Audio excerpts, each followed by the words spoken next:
Hey, telling you a little bit more about Red Sea situations, finding courage in the deep seas of life. Yes, finding courage can be a challenge. And so, what is it about that God is always pushing you towards? Is there something that God is always dealing with your heart about? Most likely, if you're going through any kind of struggle, God is dealing with our hearts and He is trying to change our hearts and our minds.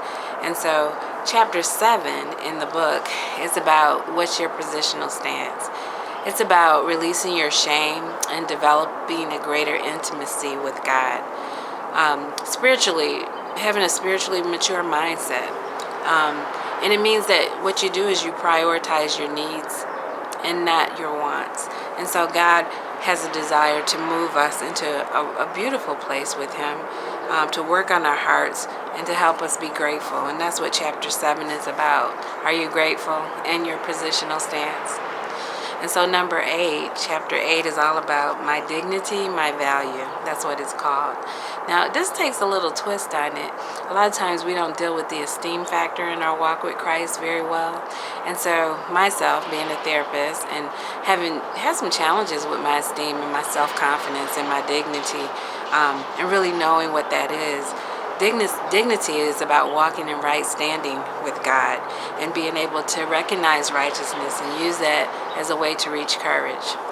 So, God sometimes shifts our personal values as we walk with Him. He shifts our priorities. And so, where's our dignity in that? And where's our ability to be confident in Christ? And so, chapter 9 is called Your Inheritance. I am so grateful for my inheritance in Christ. Understanding the power of grace and how we can have peace in any situation if we understand the power of grace. I have found grace to be my lifesaver, my life preserver. And so understanding God's grace has given me such a resolve, and it's helping me to understand there's strength in that resolve. And God makes opportunities just happen for me. Great opportunities, like being a professor of a college and going to South Africa and things I've never even imagined myself doing. My inheritance sits in that promise. And I'm just thankful for knowing God the way I do, because I'm able to have access to things that I never thought I could. Chapter 10 is about supporting the promise. How do you support God's promises? You meditate on them.